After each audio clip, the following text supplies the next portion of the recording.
Hi, this is Ashley Victoria Robinson for the Popverse, coming to you live from San Diego Comic-Con with my favorite creative team in comic books right now, Tom Taylor and Bruno Redondo, breaking my heart on Nightwing every month. Hi, guys! Hi. How has the con been for you so far? It's been great. Yeah, big day.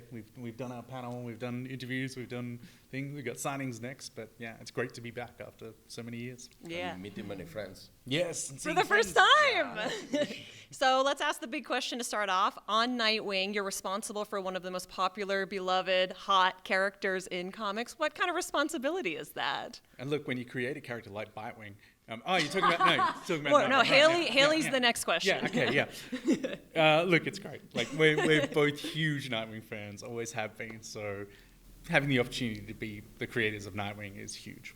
Yeah, it's easy working with Nightwing because he has it all to be nice, funny, and it's been.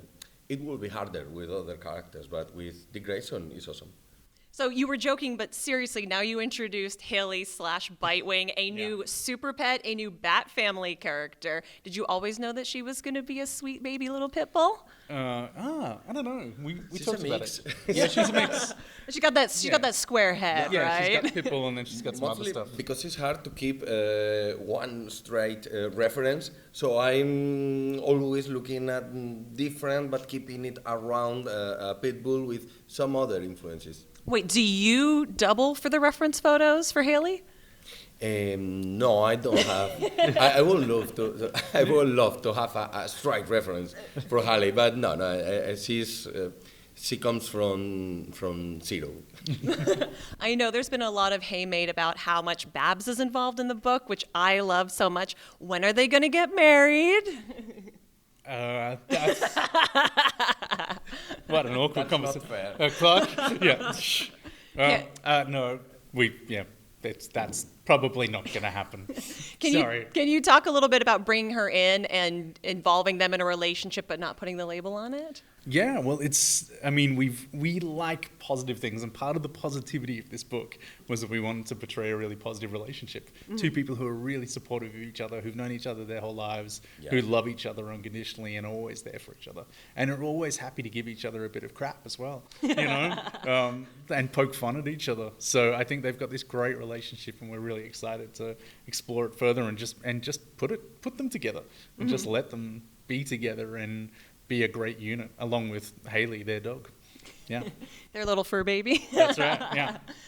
Haley maybe is the most powerful link they could have. Ooh, well said. Very well said. Bruno, you are absolutely killing all of us with the covers. They're so beautiful. They're so stunning. The layouts, too, from issue to issue are so incredible and inventive. Can you guys talk to me a little bit about the entire double-page spread issue? How do you plan that? Whose idea was that? We came to that together. Yeah. Long time ago. How long ago? Before Nightwing. Oh, really? Yeah, so we've been talking about doing this for a long time. When we were starting on Suicide Squad, but we was thinking we need to do something experimental to go further, some kind of this idea, and we found the right place in Nightwing. So we started talking, and the conversation appeared again when I did the 83 cover. Yeah. The stairs one. Yep. So it's like, hey, what about doing this in a whole issue? And what?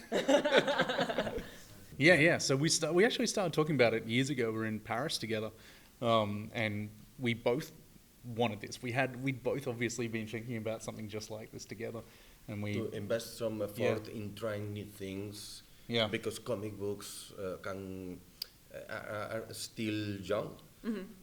There's still many storytelling chances and experiments that can work or can fail, but we wanted to try something, and that was the point. Yeah, and it was a weird one to come up with. Like, it was like writing that script for the first time was bizarre. Like, just working out, okay, no, that can't work because you can't show cause and effect. You can't have, like, I remember Bruno had an idea of like a bike that came up from the street, and it's like, no, because we can't show a trapdoor that's closed and then open it. Sure. So everything had to run in a line. If the camera was too low, we couldn't see the top floors, what was happening. So it was way complicated and delicate to put the camera, because in the whole sequence, it was gonna keep the position. In other way, it wasn't gonna work. That's right. But then we had to figure out ways for like, okay, we position a building like this, so he walks that way towards the camera. And It was a new field, new rules, new challenge. So we was doing things and saying, we need to try to make it work, but let's see on the road. So there was some points that wasn't working, we adapted. So we are happy that it looks like it worked. Yeah. And Bruno did a bunch of clever things, like he'd have posts or like windows that in a room that would essentially give us those panels. So, you know, Nightwing throws a screamer at the bad guy at the end, and so he can then be hit through that next window and then fall out the window. Like, found little tricks along the way. It's something that we couldn't do with a team series. Yeah. Because we needed one little ball moving along That's the right. stage, but if you have a lot of little characters, it was gonna be impossible. So Nightwing was the place to do that. That's right, and the idea had to be simple. So it was like the capturing of, like, I had to write a very, very simple script that looked. Is this a complaint? No. It was one of those things we talked about. It was like, we can't do anything too complicated because it has to be a chase. That's the thing. It has to be Dick going in one line towards something, and anything else would break. And then it also came down, like, after, like, Bruno had done all the art and worked on it for months, and then we had to change things. We had to go, okay, we need to move this word balloon down by half an inch because you need to be able to follow that. They go around a corner. We need a screech effect that follows it so that the eye follows it to the next words, or it falls apart. So it was really, the whole thing was a crazy exercise, but we're very glad we did it. Yeah. It seems like because you've been such longtime collaborators, that's really leading to the success of the book, especially with Adriano Lucas doing the colors. The book is so bright and it stands out amongst the Bat family books. Yeah. Is that something that's important to you, that it's not as dark or dour as maybe the main Batman title or Detective Comics? 100%. He's a shining beacon of light in the Bat family, and we wanted the book to do that. But it was actually Bruno who suggested Adriano. We was looking for a timeless kind of looking. We wanted to look way comic, like to feel like a timeless kind of comic. So taking things from different comic stages and make it work all together. And Adriano is way important for this because he unifies everything. And for example, in the 87 issue, he made the moment of the day to change from afternoon to deep night, moving the camera along, which is magic and way difficult. He was working with huge files, so he made magic. And I remember, like, we asked him a lot.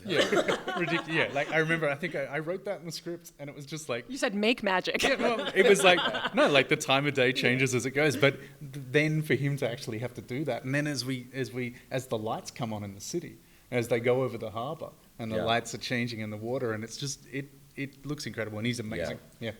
He's not just a collaborator. He is part of the artistic team, the art. He's an author. He's telling the story. It's what I want from a colorist, to participate in the storytelling. He's not just putting the right color. No. He's telling the story. Okay, so because at Popverse we celebrate the best in TV, comics, and movies, the last thing I want to ask is, what are you geeking out about right now that you're not working on?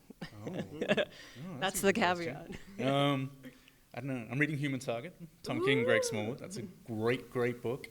What else? I don't know. What have I seen lately? Quick, go to Bruno. Well, I'm in love with For All Mankind, for example. I love the show. I'm excited about any rocket launch in the series, like if it were real. So I'm loving this, and I can't wait for next season of Ted Lasso, for example, who is a big influence too for us, I feel. Yeah, absolutely. That what Ted Lasso and shows like that, the that sort of shift to nice core, which is what we need right now in the midst of this, the midst of everything going on in the world and the country and the globe, like having these things that we can just watch that are nice, that portray good people doing good things, and when bad things could happen, they choose to do the right thing, and that's exactly what we're doing with Nightwing as well, or what we're trying to do. We're bringing that nice core of Ted Lasso to comics. You heard it here exclusively. Ted Lasso is the inspiration for Dick Grayson, Nightwing. Lastly, but not leastly, where can people find you both online, support you, and where can they buy Nightwing? Tom Taylor Made at Instagram and Twitter and those things, and you can buy Nightwing from your local comic stores. Yeah, so talk to them, add it to your pull list along with a million other comics. Yeah. Yeah, if you don't put it in the pull list, maybe you find this is sold like yesterday. Yeah. 2 days ago, it was sold out in 1 day. So It's put it sold in the out. pull list. Yeah, so Nightwing 94 sold out before it hit shelves. It was already sold out at the distributor, so please add it to your pull list. Yeah, or you might miss out and we feel sad. And Bruno, what's your Twitter and Instagram? It's Bruno Redondo F. I'm not way sure about that. I think it's Bruno bar Redondo bar and F, I think. And in Instagram is the same. But I think if you look for Bruno Redondo, you will find it. I think you have it on lock. Thanks for joining us, guys. Thank you. Thank you. Cheers.